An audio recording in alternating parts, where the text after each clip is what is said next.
on, everyone? My name is Victoria Makanjuola, and welcome back to the #Misunderstood series.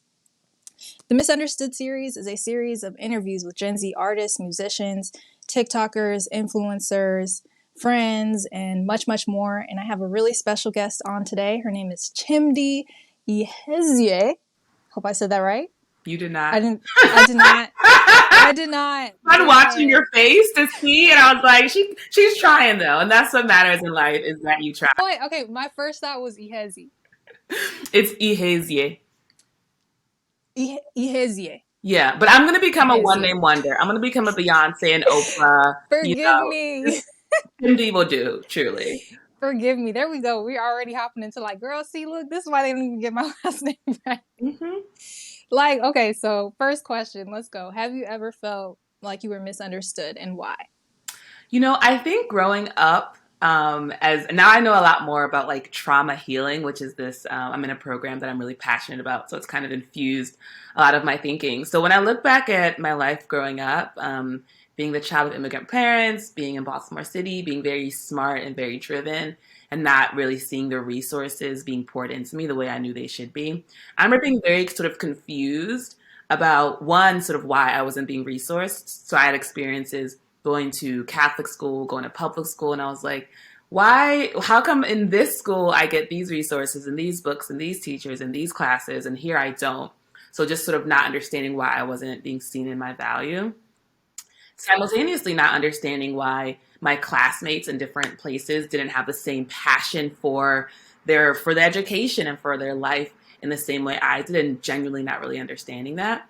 And I think sort of now I look back at sort of that my own sort of childhood trauma and realizing the way I showed up in ways that were very defensive was actually a protection mechanism for me. And so not really understanding why people weren't responding to the deep love I had in my heart. And it's because I had this wall of like defense mechanism protection standing in the way. So that really like drove a lot of my career choices as I got older. Like I wanted to work in education because I saw the inequalities, but I was also scared to be creative because I didn't want to be judged. I didn't feel seen and heard. And so it took a lot of healing and a lot of courage, truly, to sort of do what I wanted to do and let myself be free and let myself be seen, because I found that the being misunderstood came from not being willing and open to be seen in my full self. That's beautiful. That's beautiful. Like, if you ask me, seeing you right now, I would think you're the most confident person in the room. Like, I wouldn't think you felt that way, because you do come off as very confident to me, which is a great quality to have. But it's good to know that there's layers there that you've run deeper through and have now been able to come to the surface with and come to terms with like who you are and how that makes you today. Yeah. So thank you for sharing that. Of course. And I think, I identify as someone who is very confident. And that has also been interesting for me in my journey to be in situations, in relationships, in environments where I'm like not like knowing my worth, it's not being recognized, and really being confused. Like, you are this confident person, you know yourself, you love yourself. Why is your outside, your external reality not matching that? And so it's led to a lot of inquiry, a lot of like work, inner work. But I am glad that I am hopefully embodying a more deeper and truer confidence, and not just sort of an act or put on a sort of fake it till you make it. Yeah. Why? No, scratch that. What's one thing that other people don't know about you that you want them to know? I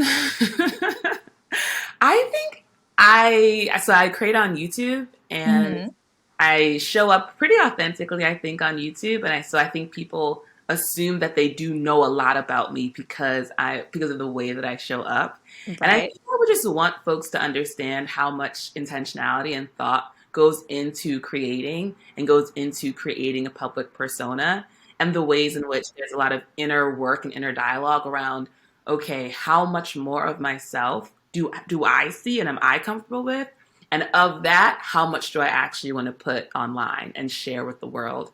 So for instance, I'll only ever talk about a relationship if it's over. So I recently ended a relationship and I made a video about it. They were like, oh, did not know you were in one. And I was like, yeah, exactly. So I think remembering that for myself, and I think for anyone who shows up creatively online, we can know a sense of them. And if their brand is authenticity and their brand is being very genuine, that's true. And there's always a whole other inner world that they're choosing not to share with you. And that's good. And that's why Right. to always have those parts for ourselves. Love that. Love that for you too. What's one person, what's the one person, place, or thing that makes you feel the most understood? Hmm. I am really enjoying this program I'm in. It's a 2-year healing trauma program called the Timeless Wisdom Training. I Okay. really describe it as an answered prayer because I didn't even know it was something I wanted and needed in my life until I was in it. And it's all these other people who are super committed to themselves and their love and their healing. And they show up for you and we show up for each other in a way that mirrors that commitment. And I didn't realize how uncommon it is to sort of sit in a group of people and to speak uninterruptedly for 7 minutes while someone listens to you with their full open heart, with compassion and tenderness and being genuine. Like there's so many healing experiences I'm having in this container. And I know it's like softened me up and like melted me as a person and allowed me to have more presence in my life and more compassion for other people and more grace for myself. And I'm more creative and all these different things. And I had no idea any of that would come from being a part of this program. So I'm really, really grateful to it. It's been the biggest blessing, and it's showed up in all these different areas in my life. And there's such an emphasis on how you are right now is beautiful. It's exactly as it should be. We're not about changing things. We're not about fixing things. We're literally about bringing awareness and bringing love to who you are right now. And it's so beautiful. It's so healing. And I really wish that feeling in that container for everyone. I really love that. Do send me the details. Oh, But I feel the same way about this podcast as far as like the thing being something that helps me feel the most understood because it makes me get out of my comfort zone and be able to talk to people and understand like what's going on, what I'm thinking about, and this kind of where this project was born from. But anyways, I digress. What's one thing that you've created that helps others to understand you better? I think the video I made about not smoking weed anymore is a good one because Mm, the topic itself is something that, like, smoking weed is very, very common and it's talked about a lot. mm-hmm. And at the same time, there is still sort of a shame, there's sort of a guilt, sort Yeah. of a secrecy around it at the same time. And so I Mm-hmm. think the video itself, because I'm even the kind of person to make that video, so for myself, I had to go on a journey to get to the point where I felt comfortable talking about it.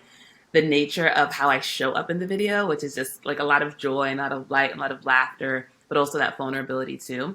And what I really hope is showcased in that video is a sort of like, this is my journey. This is what worked for me. I'm not saying it's a bad thing to do. I'm just saying it didn't support me anymore in my goals. So I think people leave not feeling judged or criticized, but seen and heard for who they really are. And I just really appreciate that. And I'm wearing like some fire lipstick and I look incredible. So, I'm a hot person. So I think that video does a good job of like really covering all the bases. I love it. I love it. Thank you so much, Chimdi. You answered actually all the questions of the series. So if you want to, I know you have a coaching service. Do you want to kind of talk about what are you working on now? What sort of projects? Like, I want to get into it. Like, what are some other things that you have going on right now? Yeah, so I have been doing creative coaching for about like a year and a half now. The job that Mm-hmm. I quit about a year and a half ago was also a coaching role. That was a big part of it. And so I kind of took what I learned coaching then and made it focused much more on the creative side. And it's been really beautiful just getting to support other women of color and other women of faith as they go on their creative journey and go from doing a lot of talking and wishing and hoping around their creative dreams to actually like launching their businesses, getting Doing, yeah. clients. Yes. And it's really beautiful because I know what it's like to have wanted to do something. Like by now I've been on YouTube for like 5+ years, but I spent multiple years just talking and thinking and wanting to do it before I made a single video. So I have Me too. compassion for that stage in the process where you're just still like figuring it out. And I know that if I had just been more resourced in terms of like I was just doing it all myself. I was Googling everything. I was just all trial and error. And it's especially creating on YouTube, it can be a little bit lonely because you're just spending a lot of time staring at your computer and editing and just kind of creating in isolation. And so it's been really beautiful for folks who want to be YouTubers. I also have clients who are like graphic designers and actresses, and I had a client who was an interior designer. So there's all these different like creative modalities. But what I find folks really have in common is that they have a lot of talent, a lot of passion, and they have the drive, they have that hard work, but they have that fear that's saying that they can't do it, that they shouldn't do it, that there's a Mm-hmm. reason why, like all these like things that keep them small. So a lot Yeah. of the coaching that I do helps them like let's look at where that came from. Let's like give compassion to that part of you, not dismiss it, but let's actually like let it have its voice and lovingly say, I know you're scared, but it's gonna be okay. And let's together move forward. So it's just been very Yeah. beautiful, very rewarding. I feel very grateful that I get to support people in that way. I love that. And where are you located right now? Right now I'm in Brooklyn. I've been here for about Hey. not even 6 months. It'll be 6 months in a couple of weeks. I love New York. It's actually the best city. I am realizing that my love of New York maybe is tied to trauma because it's like an unnatural sort of like I can only be successful in New York if I get success, but I'm not in New York. It's not success, and I'm like, Right. that's probably not true. But I Like, do, yeah. what do you think about like young Gen Zers, people in their 20s wanting to or thinking they have to relocate to maybe like the East Coast or the West Coast? I watched your YouTube videos. I think you were in Maryland Hmm. or in DC, Yeah. and then you moved to New York. And I had always wondered, like for creatives, would you recommend or would you suggest that they move to larger cities in order to advance in their careers and their chosen professions and their hobbies? Like, if you were talking to someone like me, like how would you get me to move? Well, I lived in Maryland, grew up in Maryland. I then did some like international travel, and then I moved to LA. So I did both. I was like, all right, LA, Okay, did that okay, for a year LA, and a half. Yep. okay, And then back to Maryland and now New York. And I'd say that no matter where you are, you can be a creative person and you can find other creative people. I think creativity comes naturally to all of us. So no matter where you are, there are people creating. You can find them and be in community with them. When I was in DC, I was in this like arts, social justice, interfaith group, and we created together. So there's no excuse for not creating. So if you're using that as an excuse, that's something to sort of lovingly examine. mm-hmm. What I'd say these two cities have is it has that community element. So you have the other people who are doing it too, and you can use that as a resource for love and support and all these things. And at the same time, I think when we're younger in our career, we don't have as much confidence, and so we might be more susceptible to that comparison, to that like, oh, these people are so established and they're really the talented ones, I'm not as talented, like all that stuff. And so it's something to keep in mind, is that you may be confronted with that imposter syndrome, that comparison fatigue when you move to these bigger cities. But I do think for all creatives, we reach that at some point. So you might as well, Yeah, move to a dope city and experience it when you're young. And I think it's important to remember that no one has like figured it out in terms of like complete confidence. They know exactly who they are. They're living in complete alignment. Like no one's done. You never finish life until you get out of here, right? So always remembering that everyone, even people who are at the highest top of their game, are still figuring it out. I like holding that in your heart if you are in a big city and you're like just starting out and you're feeling a little like, oh no, just know yeah, that like even if they seem like they have it together, they're still figuring it out too. And by being around them, you get the chance for mentorship, you get the chance for support. So I really do think it's worth it. But I also think what bigger cities offer is a full range of life experiences, because being a creative is just one part of our identity. We also are brothers and sisters and sons and daughters, and we have all these other things that we love and care about. So I think big cities give you a chance to explore like the fullness of what's possible in your life, not just your sort of creative endeavors. So I highly recommend it. I love New York. I loved LA. But I also really emphasize that everyone knows what's best for them. So you can look to advice from other people, but you know in your heart exactly what you should yeah. do. Right. And just follow that voice and you'll never go wrong.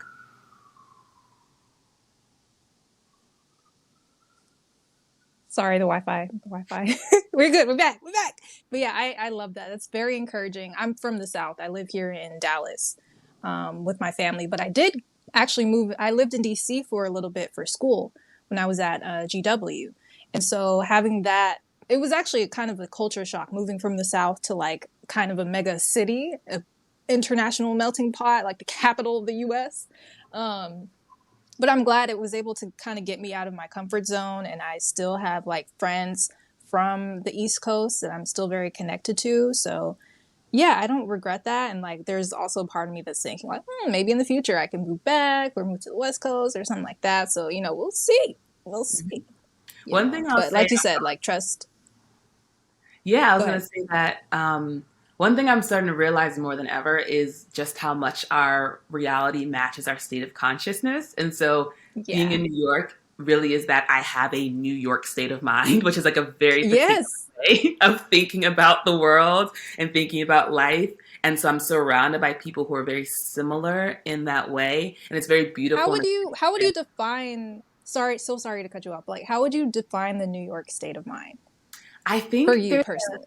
Yeah, for me, it's about a true desire and willingness to explore who you are and show up in that exploration. Like, I was looking at the different style that I see in the city, and I was like, what is it that makes like New York City's city dressers so cool? And it's just that it's their own style. Like, no one's like, you see trends and you see like similar like brands and things, but people are letting themselves do things that in another city you would get looked at. Having hair color, so you would get looked Mm-hmm. at. People having tattoos, having piercings. People are showing up in ways that's somewhere else someone would give them a side eye and there'd be the pressure to conform. And here in New York City, everyone's doing their own thing, which then makes the entire environment feel like, oh, I can wear whatever and do whatever, and truly no one will look at me twice because they're more concerned about themselves and their journey and how they're showing up. So I think that like there's a freedom of like, yeah, do whatever you want. Like no one's here to judge you. Literally, like I wore a hoodie out to the bar because I couldn't be bothered to wear a tight dress. And I was like, yeah, who cares? Like it just doesn't matter in the same way. Yeah, there's so much. I think there's a lot of like Yeah. performing, especially when we're young. There's a lot of like performing your identity. Here's who I am, so you can make a statement, and then you get to a Yeah. point in your life where you're like, Yeah. who cares? Like it doesn't. I'm a person. It's fine. And so I think more people in this city have that mindset. That's like, literally, I'm doing whatever I want. I'm figuring it out. I'm not hurting anybody. Like I love you as you. I'm gonna learn your pronouns. Like all that good stuff. I love that. I love that. I'm striving to be like that. That's what we all Thank do. you. We Thank you just for try. that. And yeah. Well, thank you so much, Chimdi, for being here. How can people follow you? Where can they connect with you? Let them know how they can stay tuned in. So you can join me on YouTube. My account is just my name, Chimdi Ihezie. For now, it's the first and the last, but that will change. If you're interested in coaching, my Instagram is coaching by Chimdi. And if you want to follow my personal Instagram, it's Chimdi_Ihezie. Those are all the main ways. And I also have like a Patreon and stuff and, a website and all those things too. But Hey, yeah, Patreon. Come to yeah. Patreon. Patreon.com/Chimdi if you want to give me some money. Please go follow Chimdi and support her channel. I found her on YouTube personally and got to have you on my blog one time, a little Real Table Talk. So thank you for that. And thank you for coming back to join me on this podcast. I really enjoyed having you today, Chimdi. Thank you. Thank you for reaching out. This was super fun. I'm glad that we're like building this relationship. I'm curious to see what's going to Yes, happen as a result. me too. Thank you so much.